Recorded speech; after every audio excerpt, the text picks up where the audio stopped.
Em 2017, uma grande polêmica começou quando um filme chamado Red Shoes and the Seven Dwarfs, ou Sapatinho Vermelho e os Sete Anões, foi anunciado. O filme planejava ser uma releitura da história de Branca de Neve, onde uma garota descobre sapatos que ao serem colocados a permitiam ficar não só magra, como no padrão de beleza que as pessoas estabelecem. Porém, o problema começou quando a modelo plus size Tess Holliday postou um pôster que ela encontrou. Esse que dizia: e se a Branca de Neve deixasse de ser bonita e os Sete Anões não fossem tão baixos? Com ela se questionando como era ok um marketing como esse que basicamente dizia que crianças gordinhas eram feias, e marcando a Chloe Grace Moretz, atriz essa conhecida por fazer a hit girl do filme Kick-Ass. Foi mal, eu não posso perder a oportunidade de referenciar algum quadrinho aqui. Chloe, entretanto, partiu em defesa do filme, falando que não sabia se os produtores estavam cientes do que a equipe de marketing estava fazendo, mas ela deu a sua voz para uma história muito bonita, que seria muito poderosa para garotas jovens e ressoaria com elas como ressoou com a própria, ainda pedindo desculpa pelo pôster, mas deixando claro que era algo totalmente fora do seu controle.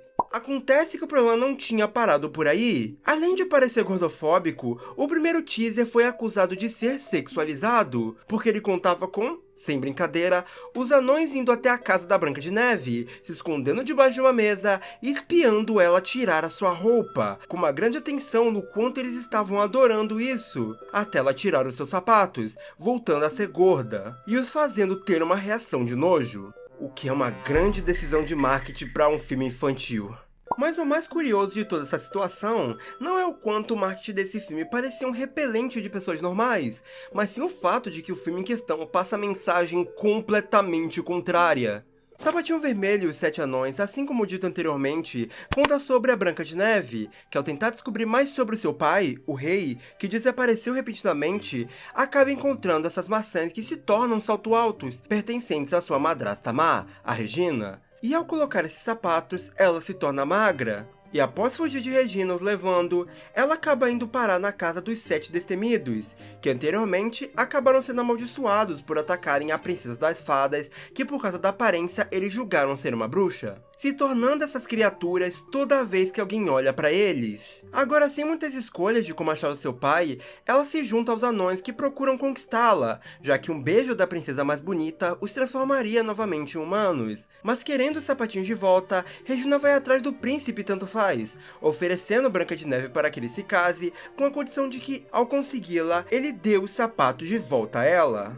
Eu vi esse filme pela primeira vez lá pra 2023, mais ou menos, depois de ver uma edit aleatória no TikTok de uma cena específica, me deixando muito curioso pro que se desenrolou com esse filme, considerando que eu só tive conhecimento da polêmica dele há uns bons anos atrás. E assim como eu já comentei na introdução, a minha surpresa foi grande, contanto que a mensagem dele é realmente bem interessante. Durante a trama do filme, ser magra é sim uma surpresa para a Branca de Neve, que adota o nome de Sapatinho Vermelho para poder se disfarçar. Mas a ideia do filme é te mostrar como devemos aceitar quem realmente somos e enxergar a beleza não externa, mas interna. Pode parecer uma coisa genérica, mas genuinamente tem uma construção muito interessante. Todo o filme é pautado nessa ideia de beleza. O rei aceitou a Regina como sua esposa, ainda que ela tenha sido capturada por bruxaria, já que na visão dele, uma mulher tão bonita não podia ser uma bruxa. Os Sete se tornam essas coisas porque atacam alguém puramente pela sua aparência. A Regina quer os saltos para poder recuperar sua aparência jovial, e assim fugir da velhice.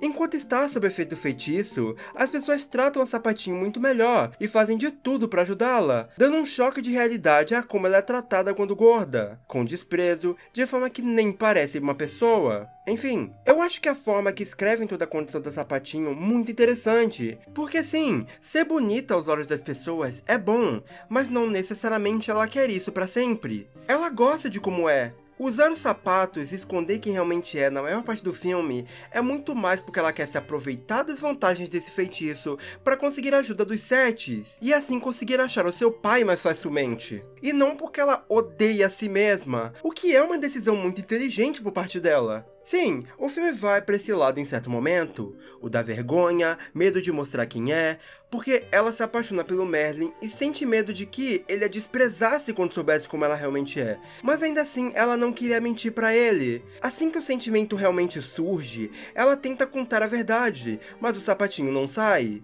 Eu principalmente acho interessante a forma que eles demonstram como a aparência real dela não é necessariamente uma desvantagem completa. Tem um momento que eu acho muito interessante no início, que é a forma que ela entra na torre onde estavam os sapatos. Ela vem de corda e quando precisa entrar em um canto estreito, ela tenta, nota que não cabe, mas aí ela pensa que podia usar a sua própria força, e isso faz. Parece um detalhe muito bobo, mas eu acho interessante demonstrar como sim, ela tem as suas limitações, mas não necessariamente se torna inútil por não ser magra. Isso é demonstrado também em outros momentos. Tipo, no final das contas, ela só consegue salvar a pessoa que ama por causa dessa força. Isso é até algo que reflete quando ela tá magra, porque, embora ela tenha assim vantagens sociais nessa forma, ela não consegue se defender tão facilmente, ficando muito mais como uma donzela em perigo, porque ela não é necessariamente forte, ágil ou poderosa para lidar com os inimigos presentes. E eu gosto da relação que se cria com o Merlin aqui, porque embora ele comece meio escroto, genuinamente dá pra notar uma mudança nele conforme o filme passa. Inclusive, o que faz a Sapatinho se apaixonar por ele é justamente como, quando tira o sapato em um certo momento e alguns guardas caçoam dela, mesmo que ele não a reconhecesse como Branca de Neve,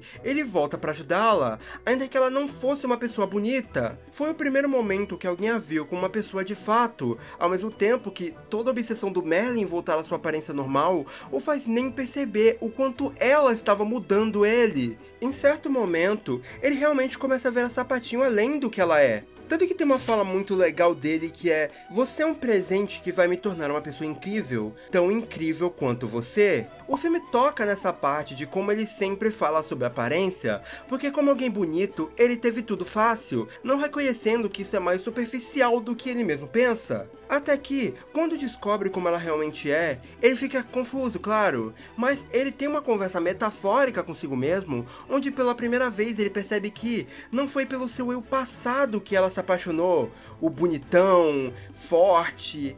Foi pela criatura baixinha, verde, e que ele tanto desprezava, simplesmente porque ele era uma pessoa boa. Assim como não foi por sua aparência que ele realmente começou a gostar dela. Tem toda uma ideia muito bacana também de que os sapatos só saem se o desejo de tirá-los for maior do que ser linda, e quando ele está em perigo, ela consegue os tirar com facilidade, o que é um detalhe muito bacana. No final das contas, ambos voltam a ser como eles eram a princípio. E sim, eles ficam juntos. O filme não muda de ideia, tenta amenizar. Não, o garoto anteriormente convencido, padrão, bonitão, no fim melhora e fica com uma garota gordinha, sem medo, vergonha, nada. Ele a ama sim, e os créditos até mostram que eles se casam. Não só isso, como também mostram que um dos anões conseguiu ficar com a mulher lobisomem. Ele tá vivendo meu sonho. É um casal bem bonitinho e uma mensagem bem transmitida, principalmente porque eu realmente acho que isso é um filme inteligente para crianças. Ele não fica repetindo várias vezes como não devemos querer mudar quem somos. Ele mostra e demonstra. Além disso, tem genuinamente umas sacadas muito legais no que diz respeito à comédia, com um tom mais irônico nela em alguns momentos que genuinamente gera cenas engraçadas, que podem fazer até os adultos se divertirem. Principalmente o espelho mágico. Eu acho ele uma adição muito divertida. Tem uma piada que eu gosto muito, que é quando tanto faz tá perguntando sobre as princesas e se alguma delas ia querer ser par dele no seu aniversário. E eles começam a listar as desculpas delas, e a da Bela Adormecida é que ela foi ao médico por estar doente? Não, porque ela tava com insônia, e ainda assim ela não queria ir. É bobo, mas realmente eu acho que tem uns momentos bem engraçadinhos, sabe? É até curioso pensar o quão absurdo foi a forma que tudo isso foi divulgado. Já que, além do filme não ser como dizem na mensagem, ele não sexualiza nenhuma personagem. E eu acho que não tem nenhuma cena que dá pra chamar sequer de suspeita, já que embora eles às vezes façam biquinho e sejam meio bossas com ela no sentido de serem superficiais, nenhum anão chega nem perto de assédio com a Branca. Ela dorme na casa deles, eles não incomodam, não tocam nela sem permissão, ficam espiando, nada parecido. O que só torna a decisão do teaser mais boçal. Esse assunto de marketing, uma coisa que inclusive é bem engraçada, que não é culpa do marketing original, e sim aqui do Brasil, é que eles fizeram aquela coisa que muitos estúdios fazem de colocar dois criadores e aí botar alguma animação famosa. Nesse caso aqui, eles colocaram dos criadores de Frozen e Operação Big Hero 6. Só que isso é engraçado porque esse filme é sul-coreano. Como que ele vai ser criado por americanos? Mas em outros aspectos, o filme é bom? Olha, eu acho que ele é competente. Os vilões dele, como o Tanto Faz e a Madrasta, não são exatamente a coisa mais incrível do mundo, mas eles são até que bem funcionais. Não acho que atrapalham o ritmo do filme, e no caso da Regina, ainda tem alguns momentos que fazem cenas bem interessantes com ela. Tipo quando ela dá a maçã pra Branca e ela se transforma numa árvore. É uma parada até que bem creepy.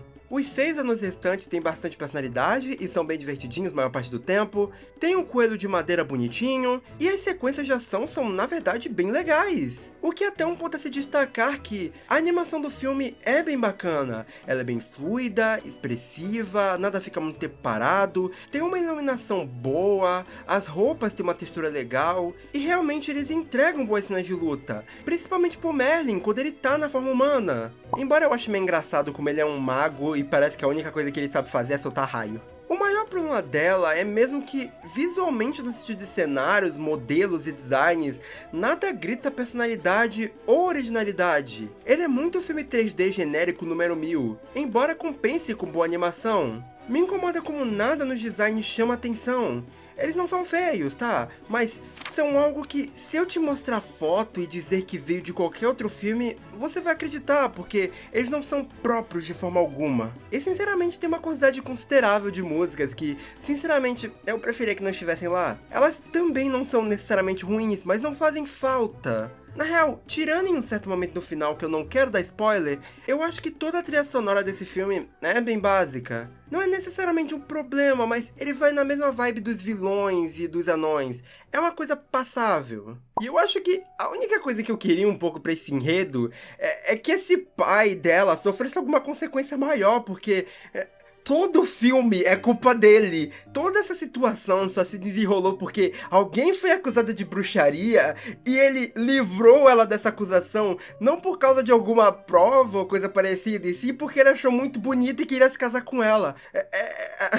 O maluco sacrificou o reino todo porque ele é um topa tudo por mulher. Enfim, dito tudo isso, eu genuinamente acho que Sapatinho Vermelho é um filme infantil bom, porque ele ensina e ao mesmo tempo é bem divertido. Não é algo absurdamente bom, mas é aquele tipo de filme que é legal de ver num dia que você tá procurando algo para passar o tempo, e com certeza não merecia o hate que ele levou por ter uma equipe de marketing ruim. Ele tá atualmente disponível na Claro TV e pra comprar na Amazon, mas ele vem em volta da assinatura padrão do Prime, logo ele deve estar lá de novo. Deem uma chance se puderem, porque é realmente divertido. Pois é. Obrigado por ver mais um vídeo até aqui, veja os outros vídeos do canal caso se interesse, se inscreve, deixa um like e hype. E até os próximos vídeos. Tchau!